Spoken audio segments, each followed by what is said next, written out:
Hello, everybody. Thank you for joining me today. I do truly appreciate it. And I got a book in the mailbox directly from Worcester, England. No way I'm saying it right. Directly from Anderida Books. And there's no way I'm saying that right either. But back up just a tick.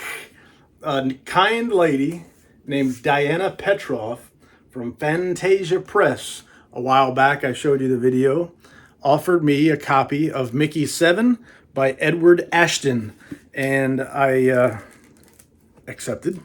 And I read the book, and I absolutely loved it. I loved the book, and I loved what Phantasia Press did with it. But I love the book itself from Ashton. There it is, the Phantasia Press edition. It looks so good. That's a signed, numbered, limited edition book. And there was a sequel to it called Antimatter Blues, which I also did a review on the video for. I read both books, loved them both. And so now, 2 for 2 from Ashton.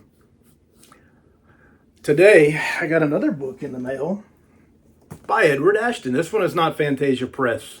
This is a book, a publisher that I don't know anything about. Solaris. And it came from the UK. This is the only UK hardcover book. It's a signed limited edition. Supposed to be pretty nice. I've never held one in hand.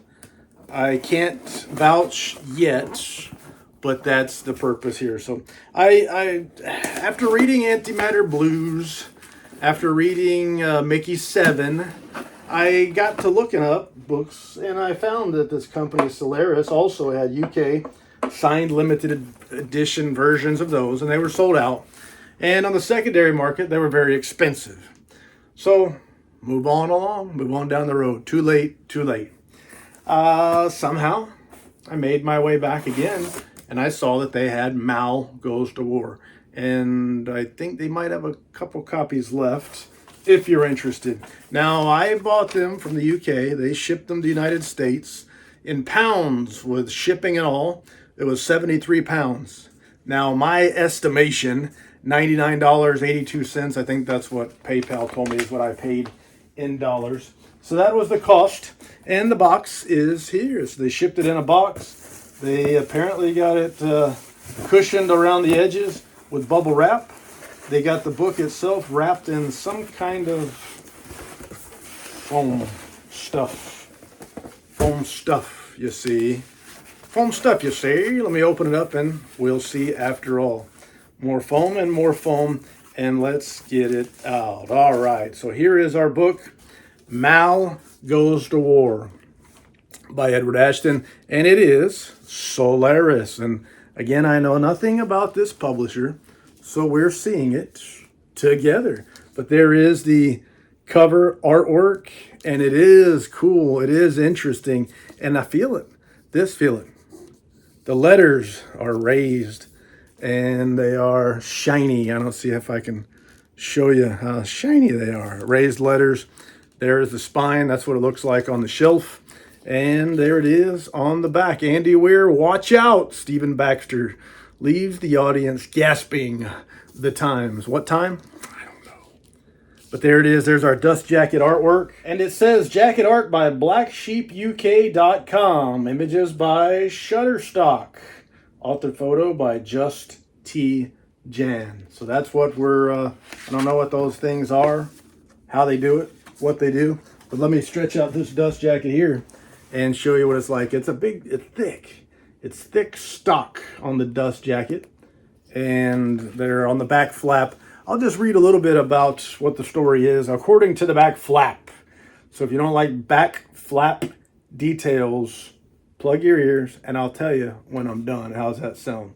As a free AI, Mal finds the war between the modded and the augmented Federals and the puritanical humanists about as interesting as a battle between rival anthills.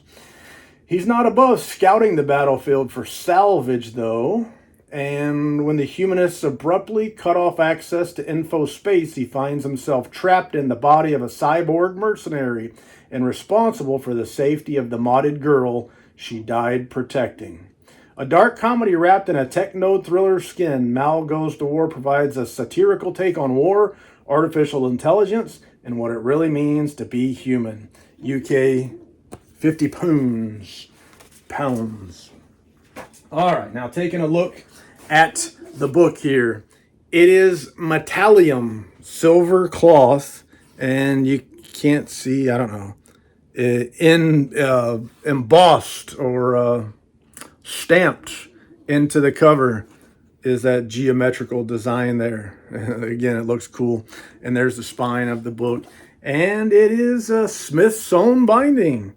So it's a quality production. I don't know sometimes when I order these limited edition books from companies I'm not familiar with, if I'm getting quality or if I'm getting a trade with a limitation page. You don't always know. But this is a quality built book.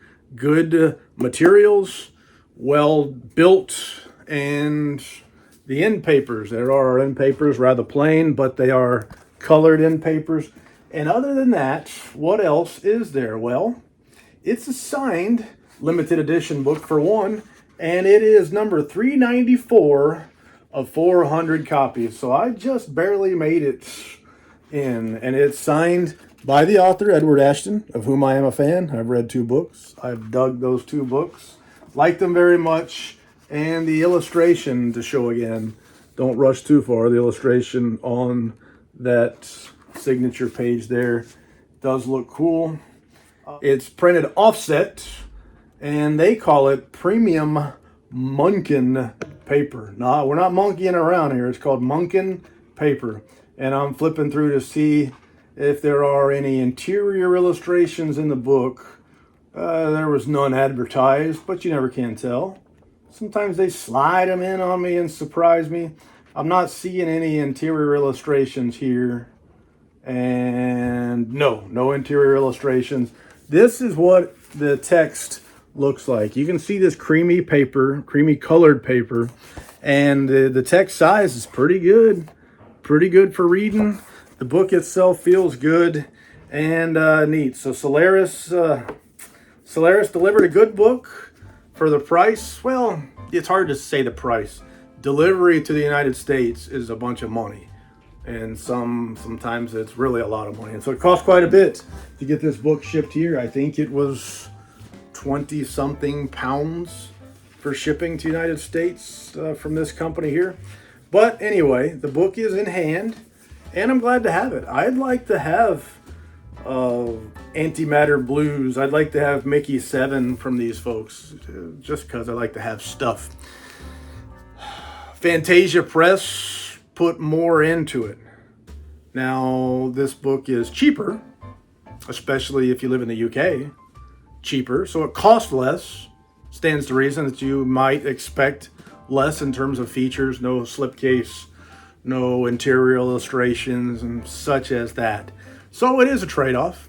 This is much, much, much better than a trade edition. Like you may get, there's some companies in the UK, and I buy from them, I dig it. They'll sell essentially trade edition books with some extra features added, like sprayed edges or stenciled edges, or maybe a ribbon marker added. They'll put a limitation page with a signature on it, and they're cool. I dig them, but they're ultimately built as trade edition books with glued bindings and such as that. So this is a quality book, and so it's got the features that you would want in terms of quality, but it doesn't have the interior illustrations that you might want, although there's publishers, very popular. I've gotten books from Subterranean Press. I've paid a lot more than this for them without interior illustrations either, without a slipcase stuff. So I just want to be fair in the comparison. Sometimes if you compare one to the next, this one's better, but this one doesn't mean this one's not good also. So I'm glad to have it.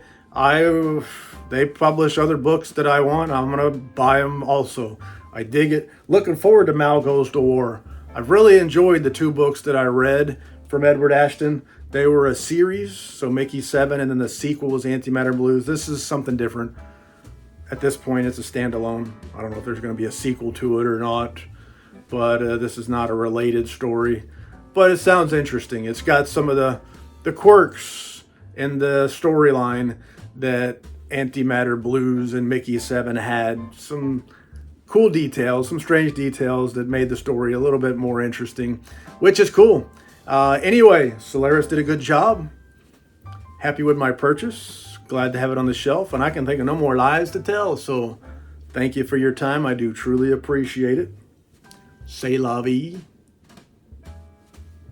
baby. Doo-doo.